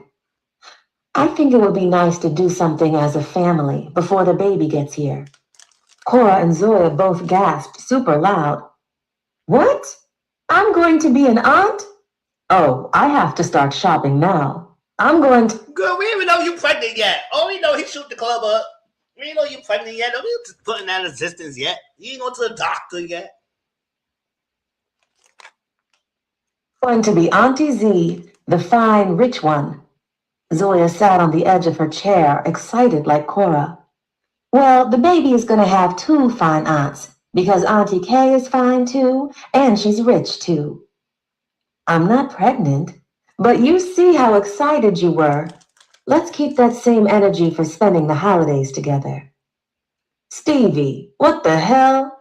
Zoya tossed a pillow at me. I'm saying, we need that excitement. Cora shoved me and laughed. I can see what you mean, and I am down. My girls didn't plan anything for around there, so I am down to go anywhere. I guess I can come. Stevie, make sure your man is on his best behavior. I am not messing with him. Both of you be nice to each other, I smiled. I'm always nice, especially to Gerald, Cora teased. I was excited to spend more time with Maverick's siblings. The dinner ended horribly, and I had been thinking of a way to fix things between them. As his wife, I wanted him to become closer with them. He had kept himself away for so long. It was time for him to make fresh memories with them. Soon as I opened my eyes, I rubbed my baby's beard as he slept on me. This was an every night thing, and I couldn't imagine sleeping any other way. Every night after his shower, he would do his routine and then climb between my legs and lay on my stomach. I rubbed his beard as I hummed, or we talked about whatever was on either of our minds. Maverick always had some dark shit swirling around in his mind, so we both agreed we didn't need to discuss what he was thinking. For the most part, when I hummed and rubbed his beard, he was at peace. I was at peace, and I felt safe with him. He no doubt had a few screws loose. However, when he stared at me, it all made sense. Every confusing thought I had ever had about my life made sense once I stared into his eyes. I knew everything was going to be all right, and he would damn sure make sure of it. I was getting married today, and I thought I would be a nervous wreck. We both knew that this was the end game for us. I just never thought it would feel like this. Part of me expected that I would have to be dragged down the aisle to marry him. Neither of us thought we would fall in love with the other. Me and Maverick were opposites and not supposed to be attracted to one another. He was structured and I was chaos. I lived in my head and was carefree while he knew what he was doing for the next 3 years. This was never supposed to work between us, and who knew if it would? All I knew is that right now this was working for us, and as long as we both wanted to make it work, it would. I rubbed his head as he held me tighter. Maverick was someone a lot of people feared, and he had put fear into my chest when I first met him. Nobody got to see this side of him, including his own family. When he walked up to the 3rd floor, he was able to shed that tough exterior and just be Mavi with me. I was able to hold him like he needed and love him because he needed that too. I can hear your thoughts all the way down here, Wonder. His rough morning voice pulled me from my thoughts. How do you know that I'm thinking? He snorted. You wake up with thoughts, baby. Want to fill me in, or is this your quiet hour? We're getting married today. He looked up, resting his chin on my chest. Tell me if this isn't something you're ready for. Do you think I'm ready to be a wife? I questioned. I do. Are you just saying that 'cause you need one? I giggled and pinched his nose while he continued to stare into my eyes. He kissed my stomach. I'm saying it because I think you are ready to be my wife. Forever ain't shit that I ever believed in until I met you. I want forever with you, and I want to take care of you. This house has never had love in it, and you came in and brought that shit with you. The staff loves you, Wonder. You brighten their day when you come down humming or giving them a canvas that your ass never finished, but got them looking at it like it's a deeper meaning to it. It is. Why are you being loud? 'Cause I heard you the other day talking about that canvas you half finished. Why you lie to Carmen like that? I laughed so hard my entire body was shaking. She said it was beautiful, and I messed up on it, so I gave it to her. He kissed my hands. Wonder, if you told me this was all too much for you, I would respect it as long as I don't lose you. I don't ever need no motherfucker but you. I need you. I held his face as he came closer and kissed my lips. I need you too, Mavi. You mean that shit? With my whole heart, baby. I have so much to do today, and that starts with going to the salon and then explaining to Alex that I'm getting married today. Bringing up a random man's name is a sure way to have me crash out, beloved. I laughed. He's a fake uncle that owns the store on my block. My mother made him promise to always look out for me, and he has. I've been keeping in touch via text message, but I know he's worried about me, like Cindy is. I get to meet this fake uncle? If he can get away from the store to come. I kind of told him last minute on purpose because I didn't want to hear the lecture. Means he cares if he is giving you a lecture. I had to do this on my own, Maverick. When my mother was alive, I always relied on my mother to guide me. And then, when she passed away, I was so lost. When Skylar moved here, I relied on her guidance, even though she's younger than me. I felt lost for a long time.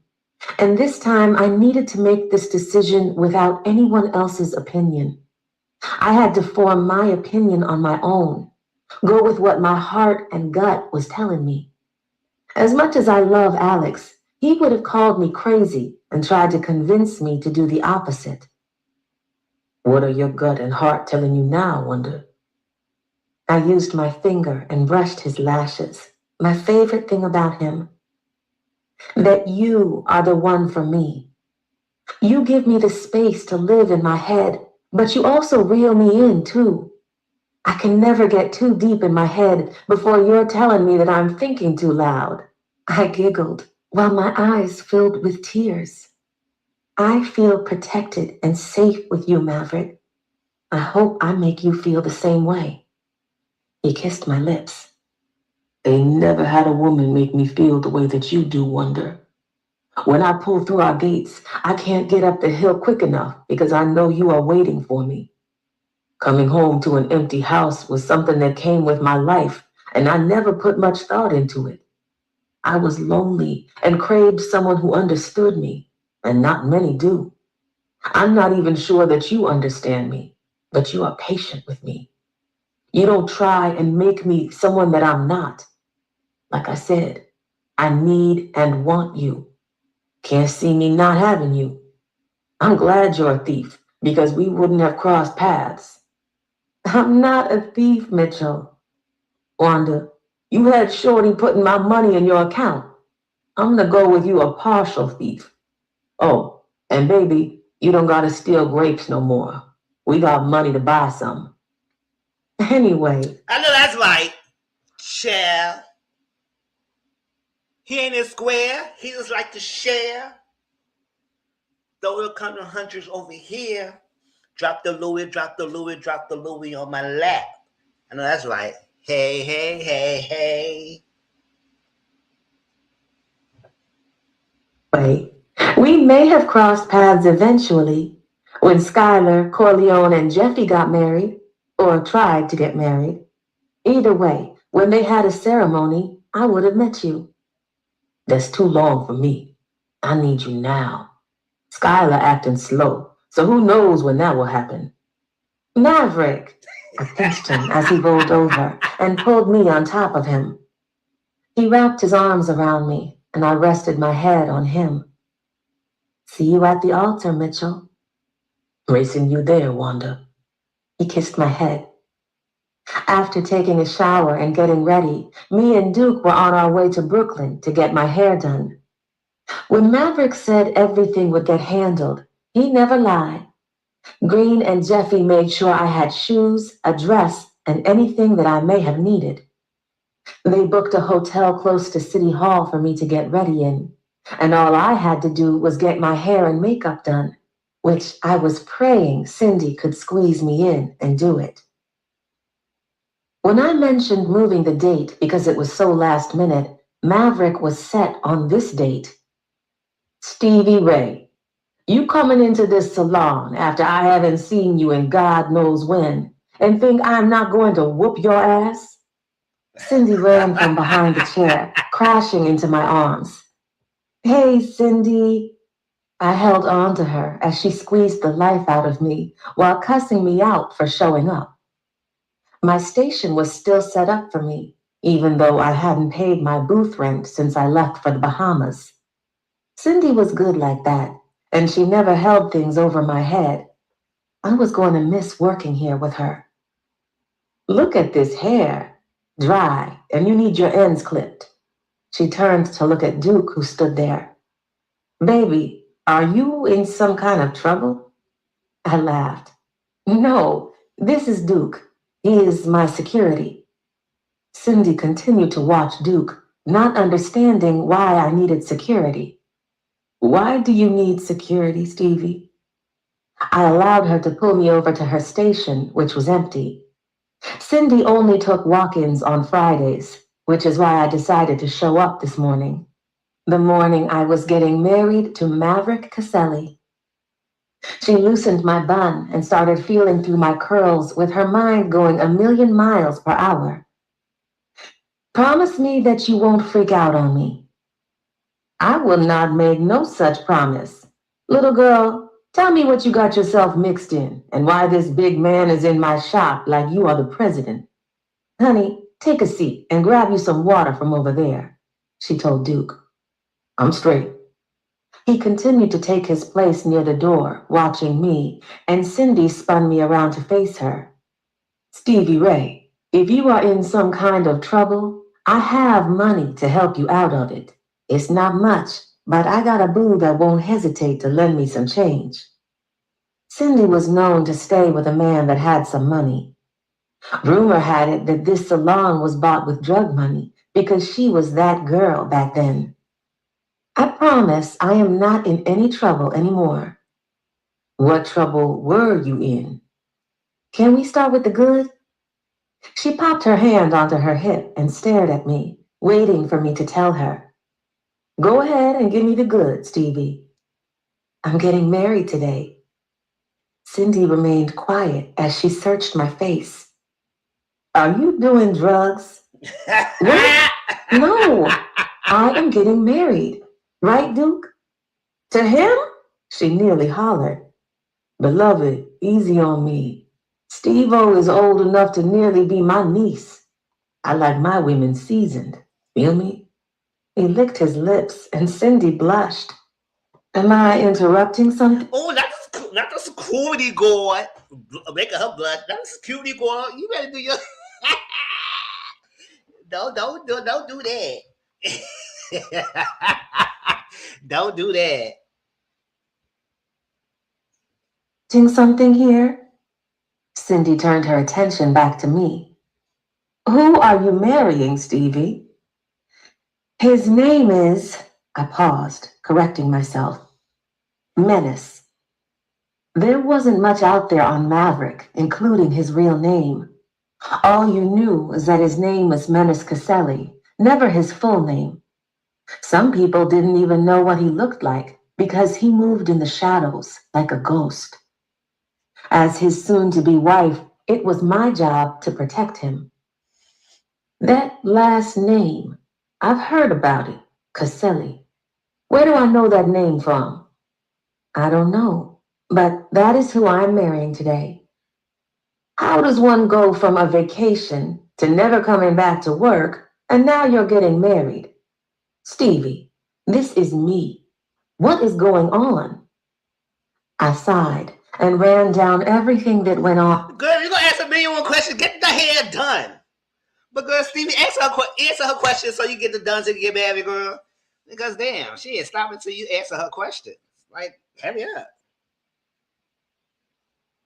It went on with Priscilla, and Cindy was so livid that she snapped the comb in her hand. I told you that bitch was no damn good. I've been around my fair share of bitches that don't mean you no good. Stevie, she could have gotten you raped and killed. Cindy paced the shop, and Duke reached over and handed her one of the waters that she tried to offer him moments before. She stood in front of him, facing me, and Duke swallowed her small frame up. If she had been behind him, you wouldn't have seen her. Cindy snatched the water bottle and opened it, taking a few sips. It looks bad, I know. Looks? The girl put you in a situation to almost lose your life. Then, if that wasn't enough, she offered you up to the man that kidnapped you in the first place. Thank God Skylar knew him, or you would have been dead. Men like that don't care if you take $1. They want your head. Jesus, I need to sit down. She plopped down in the chair and fanned herself. I felt stupid because everyone that I knew had been trying to warn me about Priscilla, and I refused to believe it. Yup, I'm trying to warn you too, girl. You ain't knew me, but I was reading this story and I said, girl, she is no good. Putting money in your account and even tell you where the hell it's coming from. Girl, that was so suspicious. But whatever, girl.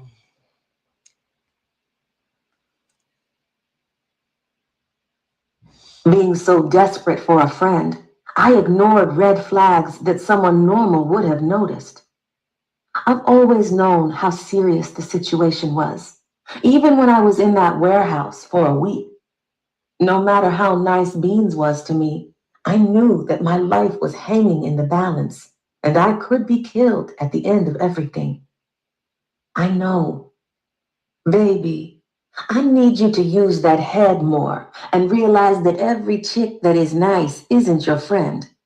That girl may have been nice, but she didn't give a damn about you. Not one bit. Yeah. She took a deep breath. And this mania character? You are going to marry him because you want to or because he's forcing you? I giggled. His name is Menace, and I'm marrying him because I want to. Cindy, I am in love with him. Baby, how do you know this is love?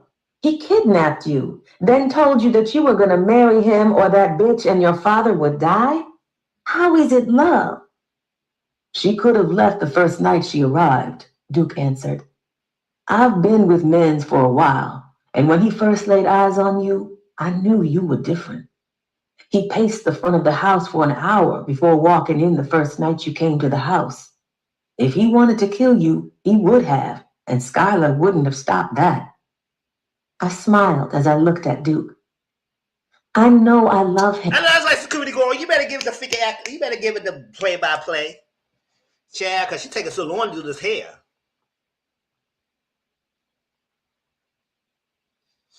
Love him because my heart has never felt that way with anyone. I want to protect him, defend him, and love him all at the same time. I know he can protect himself, and he does very well. I feel like I have to. He actually sees me for the Stevie I am. I don't have to pretend around him, and you know how much I pretend around guys. Not him, Cindy. He accepts me for who I am, and he encourages it. He made his pool house into a studio for me, and he hates mess. I can see his body tense up with pain from the mess in there, but he likes to be near me, so he sucks it up. That's love. Cindy studied me from the chair and took a deep sigh. I have had my fair share of crazy stories from when I was younger and hanging my ass out in those streets, so I am not in the position to ever judge you. However, I want to meet this man and see who I am giving my baby girl away to.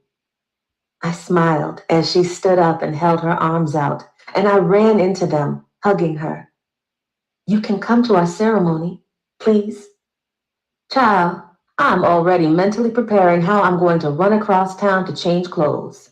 First, let's get this hair together, because I refuse for you to get married to that man with these split ends. She ran her hands through my hair, and I laughed. I've been roughing it out here. I can tell. You can go ahead and sit down and lock that door. I know you need to protect her, but you standing is bothering me. I got you, beloved. Cindy smirked as she got right to work, and Duke took a seat. I closed my eyes and put my headphones in to listen to my favorite song. 26. All right, y'all. That was good. It's getting close to the end. But we're going to resume this again. I think next week or something like that. But yes, I'm about to get off of here and I'm going to head over to my Discord and watch some shows. But yes, this is getting good. She getting married to the guy. Menace Cassetta. This is wild lie. He is too much, but she is just as much as for him. So it's a match made in heaven. But Jahquel, this is one of the crazy stories that you think you would never see that in real life, but in a book. That's a great thing about books. But yes, so don't forget, if you are behind the books, my channel has all the other ones from week 1 all the way to now. So you catch them in order. I've numbered each. This is number 6, so it's all unnumbered, so you can't miss it. And I'll be out of order. Check the title so you know the number of the book, and listen to it. I get my little commentary every now and then, and that's that. Till then, I'll see y'all next week. But I will be doing the Man to Man's Bell Collective of Traders review next week as well. I mean, I know I'll be pushing it back, but it's time to get it done. All right. Love y'all. See y'all soon. Peace out.